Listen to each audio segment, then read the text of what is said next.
과연 앞으로 주식시장이 어떻게 될까요? 이 S&P 500이 사상 최고치에다가 밸류에이션도 상당한 수준인데 지금 사도 괜찮은 건지 참 헷갈리죠. 이걸 판단하려면 지금 우리 눈앞에서 굉장한 속도로 발전하고 있는 AI가 과연 투자한 만큼 실질적인 이익을 만들 수 있을지 없을지, 이게 또 핵심이죠. 이런 것도 어지러운데 미국과 중국의 패권 눈치 싸움도 있고, 그리고 가장 중요한 미국의 정치 상황과 앞으로의 방향성까지, 이 가히 슈퍼 복잡계라고 할 수가 있습니다. 그래서 오늘은 여러분들이 중심을 잡는데 도움이 될 만한 내용들을 좀 정리를 해봤습니다. 지금 시장을 보면 마치 짙은 안개 속에서 고속도로를 달리는 기분인데요. 이런 지수 같은 거는 사상 최고치를 가리키는데 미래가 진짜 잘 보이지 않죠. 투자 거장인 하워드 막스는 이런 말을 했습니다. 우리는 미래를 알 수가 없다. 하지만 현재 우리가 어디 서 있는지는 알 수 있다. 오늘 영상에서는 그래서 우리가 어디 서 있는지 현재 위치를 세 가지 축으로 좀 점검을 해보려고 합니다. 첫 번째는 역사적으로 본 가격의 위치고요. 두 번째는 시장을 끌고 가는 엔진 AI에 대한 얘기를 좀 해보겠습니다. 그리고 판을 흔드는 미국 정치와 방향성, 이렇게 정리를 한번 해볼게요. 여기 지금 이 차트를 보시면 현재 지금 촬영 날짜 기준으로 S&P가 6,840입니다. 그리고 지금 12개월 포워드 PER 기준으로 22에서 25배 사이에 있는 것을 볼 수가 있습니다. 지금 역사적으로 봤을 때 이렇게 닷컴 버블 이전의 수준하고 거의 비슷한 걸 볼 수가 있습니다. 그러니까 절대 싼 구간은 아니라는 거죠. 이게 지금 10년 평균이 한 17배 정도 나오거든요. 그래서 이제 시장에서 많이 나오는 얘기 중에 하나가 이런 2000년 닷컴 버블을 떠올리면서 막 우리도 폭락하는 거 아니냐, 뭐 이런 얘기들이 많이 나오곤 합니다. 근데 그때하고 지금하고는 엄청나게 큰 차이가 있죠. 기업 실적의 질인데요. 2000년 당시에는 기술주들은 정말 꿈만 먹고 살았습니다. 적자가 나도 클릭수가 높으면 막 가격이 오르고 그랬거든요. 근데 지금 시장을 주도하는 빅테크 기업을 보면 엄청난 현금 흐름을 창출을 하고 있습니다. 이 닷컴 버블 당시에 나스닥 100의 PER이 막 이렇게 말도 안 됐었어요. 근데 지금 M7만 놓고 보더라도 30배 정도로 좀 많이 차이 나는 거를 볼 수가 있고요. 그리고 비즈니스 모델의 완성도도 사실은 비교할 수 없을 정도로 지금이랑 다르기도 하고, 어떤 해자 면에서 봤을 때도 뭐 애플, 테슬라 이런 기업만 보더라도 엄청난 수준의 하드웨어 기술을 기반으로 따라올 수 없는 어떤 독점적인 해자가 존재하죠. 그리고 닷컴 시절에는 다 빚내가지고 이렇게 광케이블을 투자했었는데 지금은 빅테크가 자기 돈 벌어서 자기가 투자하는 형식으로 되고 있습니다. 물론 지금 조금씩 이제 빚을 내면서 투자하는 사이클로 들어가고 있죠. 하지만 어찌됐든지 간에 이걸 비교하는 것은 맞지 않다, 이렇게 말할 수 있겠습니다. 저는 피터 린치의 이 구절이 조금 지금 단계에 맞는 말이 아닐까 싶습니다. 주식시장에서 돈을 잃는 가장 빠른 방법은 다가올 조정을 두려워하며 미리 현금화하는 것이다. 지금 조금 무서우니까 자꾸 저런 말이 나오는데 근거가 빈약하다는 거죠. 그래서 지금 주식시장에서 막 무서워서 발을 빼는 것은 좀 위험할 수 있다, 이렇게 생각합니다. 이 핵심은 이 높은 밸류에이션을 정당할 만큼 이익이 계속적으로 성장을 할 것인가입니다. 그리고 그 열쇠는 바로 AI가 쥐고 있는 거죠. 그리고 여기서 이제 두 번째 논쟁, AI 버블론으로 들어가 보겠습니다. 최근 시장의 우려는 이런데요. 빅테크들이 AI 칩과 데이터 센터에 수백조 원을 쏟아붓고 있는데 도대체 그 돈은 언제 벌어오나? 세퀴야 캐피털의 데이비드 칸이라는 분이 쓴 글인데요. 이 6,000원짜리 질문이라는 게 어디서 나온 거냐면 1년에 엔비디아 매출이 한 150빌리언 정도 됩니다. 빅테크들이 이걸 가지고 이제 데이터 센터를 만들죠. 데이터 센터를 만들 때 이 칩만 들어가는 게 아니기 때문에 뭐 건물도 들어가고, 그리고 뭐 다른 컴퓨터 부품도 들어가고, 뭐 전기 설비도 들어가기 때문에 그 금액을 이제 칩 값만큼 이렇게 해서 곱하기 2를 해줍니다. 그럼 300빌리언이죠. 그리고 이거를 고객한테 팔 때 총이익 기준으로 50% 정도는 받아야 된다, 요런 기준으로 이걸 곱하기 다시 2를 합니다. 그랬을 때 이 600빌리언 달러가 이 AI 산업에서 나와야 하는 총 매출이라는 거죠. 근데 이제 여기 8월 21일에 보시면 오픈 AI가 챗 GPT죠. 월 매출 첫 10억 달러를 돌파했다고 나오는데 10억 달러면은 약 이제 우리나라 돈으로 1조 5천억 원이죠. 12달 곱하면은 18조 원입니다. 이 숫자만 보면 좀 대단해 보일 수 있어요. 근데 이 10억 달러가 1빌리언입니다. 그리고 이제 12를 곱하면 12빌리언이죠. 그러면 인공지능 시장에서 오픈 AI가 굉장히 큰 플레이어인데 지금 매출을 12빌리언밖에 못하고 있다는 거죠. 그러니까 600빌리언을 해야 되는데 나머지는 어떻게 채울 거냐? 이게 지금 AI 버블의 어떤 핵심이라고 보시면 되겠습니다. 근데 저 AI 버블의 약간 반대편에 원래 계셨던 분들 중에 이 스탠리 드러큰밀러라는 거장이 있는데요. 이분이 이제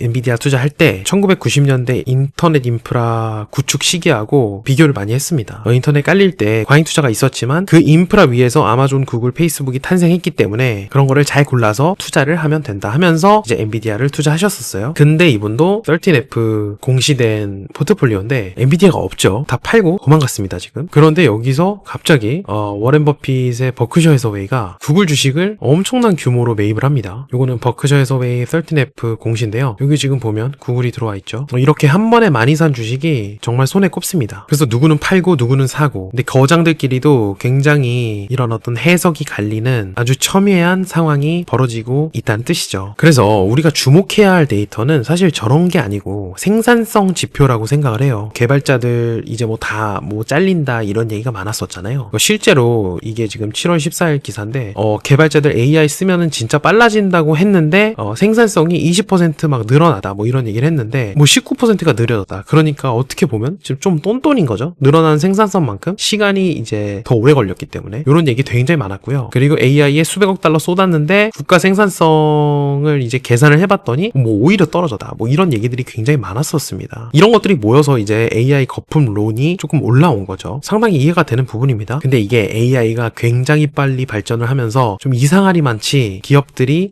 개발자들을 안 뽑기 시작했어요. 이 차트는 여러 가지 이렇게 테크 기업에서 개발자들을 얼마나 이제 뽑고 내보내냐 이 차트인데 지금 여기 보면 챗 GPT가 나오고 나서 이렇게 쭉 내려가는 모습을 볼 수 있죠. 그리고 나서 이게 지금 못 올라가고 있는 중입니다. 이 말은 사실은 생산성이 올랐고 우리는 더 이상 이제 개발자가 필요하지 않은데 라는 말과 같거든요. 그래서 이런 데이터를 보면 정말 이 AI가 생산성에 확실한 영향력을 끼치고 있구나 이렇게 생각해 볼 수 있습니다. 그리고 이거는 마이크로소프트에서 어떤 직군을 제일 많이 잘랐냐라는 건데 지금 1등이 압도적으로 개발자입니다. 두 번째가 프로덕트 매니저고요. 이런 것들을 보면 확실히 생산성에 지금 변화가 있다 이렇게 볼 수 있겠죠. 그래서 우리가 지금 이렇게 올라가는 J커브 위에 있는 게 아닌가. 여기가 지금 캐즘인데 우리가 지금 이쪽 구간이 아닐까? 요것만 끝나면 이제 폭발적으로 성장하는 구간이 오지 않을까? 이렇게 생각하는 사람이 많아지고 있습니다. 만약에 이 그래프대로 간다면 생산성이 정말 폭발적으로 상승하고 그만큼 사람들이 많이 잘리게 되면서 디플레이션 요인이 커지겠죠. 그렇게 되면 우리가 지금 겪고 있는 인플레이션 문제도 어느 정도는 해결할 수 있을 거고 그러면 금리를 더 내릴 수 있을 거고요. 금리가 더 내려가면 자산 시장은 더 좋을 수가 있겠죠. 요거는 제가 그 구글 실적 발표에서 좀 떼온 건데요. 요즘에 이런 빅테크의 실적 발표를 좀 잘 봐야 되는 부분이 있습니다. 여기 보면 제미나이를 활용을 해서 고객과의 상호작용을 간소화하고 있는데요. 이게 지금 생산성이 10% 이상 향상되었다고 말을 하고 있어요. 수백만 달러의 추가 수익을 창출하고 판매자가 더 많은 고객과 더 깊고 전략적인 수준에서 소통할 수 있도록 지원하고 있다. 근데 이게 시작에 불과하다고 합니다. 굉장히 자신감을 내보이고 있죠. 이런 실적 발표에서는 모든 투자자들이 보는 곳이기 때문에 굉장히 신중하게 발언을 합니다. 근데 구글뿐만 아니라 다른 어떤 M7의 실적 발표에서도 실제로 AI에 의해서 생산성이 몇 %가 올라갔다 이런 것들을 좀 적극적으로 계산하려고 하는 움직임들이 많이 나오고 있습니다. 그러니까 우리는 그거를 좀 지켜보면 좋겠죠. 이제는 시야를 좀 더 넓혀보겠습니다. 그러니까 아무리 기업이 좋아도 이 판이 깨지면 소용이 없잖아요. 그래서 여기서 레이 달리오의 통찰을 좀 빌려보겠습니다. 레이 달리오의 변화하는 세계 질서라는 책에서 내부의 갈등과 외부의 갈등 이게 동시에 일어날 때 가장 위험하다라고 이렇게 써 있거든요. 근데 지금이 좀 비슷한 상황입니다. 미국이 반도체를 비롯해서 첨단 기술 공급망에서 중국을 배제하려고 하고 있죠. 이거는 이제 효율성보다 안보를 중시하는 시대로의 전환을 의미하고 있습니다. 경제학적으로 보면은 이것 때문에 구조적인 인플레이션 요인이 커지고 있어요. 싼 중국 물건 대신에 이제 비싼 자국 혹은 동맹국의 물건을 써야 되니까 그런 거죠. 그래서 금리가 쉽사리 우리 옛날처럼 막 제로금리로 내려가고 이렇게 되기가 힘든 이유 중에 하나입니다. 근데 이 부분은 제가 위에서 설명드렸던 것처럼 AI가 정말 생산성의 향상을 가지고 오면 그만큼 디플레이션 요인이 커지기 때문에 해결될 수도 있는 부분이죠. 그리고 트럼프 다음에 누가 대통령이 되든지 간에 바뀌지 않는 상수가 하나 있습니다. 바로 이 막대한 재정 지출인데요. 미국 정부의 부채는 이미 천문학적인 숫자죠. 근데 금리가 인플레이션 때문에 못 떨어지고 있으니까 지금 계속 채권을 찍어서 이걸 돌려막기 하고 있습니다. 또 많이 찍어서 돌려막, 많이 찍어서 돌려막고 이런 상황이 반복되고 있는 거죠. 정부가 계속 돈을 풀면 화폐 가치는 떨어질 수밖에 없고요. 현금을 들고 있는 것이 손해가 될 거라는 어떤 사람들의 인식이 커지겠죠. 그럼 결국에 이 주식 부동산 가격은 명목상으로라도 오를 수밖에 없는 상황으로 가고 있다는 뜻입니다. 그리고 또 이런 것도 있어요. 시장이 좀 불안해 보이잖아요, 지금. 근데 이런 어떤 돈의 홍수가 하방을 좀 이렇게 받쳐주고 있는 그런 형국이라는 거죠. 참 그래서 이렇게 보나 저렇게 보나 이 자산 가격이 뭐 엄청나게 비싼 것 같고 당장 떨어질 것 같고 무너질 것 같지만 지금 큰 매크로 상황을 보면 그렇게 되기는 조금 힘든 상황이다. 이렇게 생각하고 있습니다. 자, 정리를 한번 해보겠습니다. 이 S&P 500은 비싸 보이지만 실적이 뒷받침되고 있습니다. AI 거품 논란이 있지만 생산성 혁명의 초입일 가능성이 점점점 높아지고 있고요. 그리고 거시적으로는 정부가 계속 돈을 풀어야만 하는 그런 환경입니다. 이런 복잡계에서 우리는 어떻게 중심을 잡아야 할까요? 첫 번째는 시장에 머물러 있는 게 좋을 것 같습니다. 지금 막 불안하다고 다 팔고 떠나기에는 다가올 AI 생산성 혁명과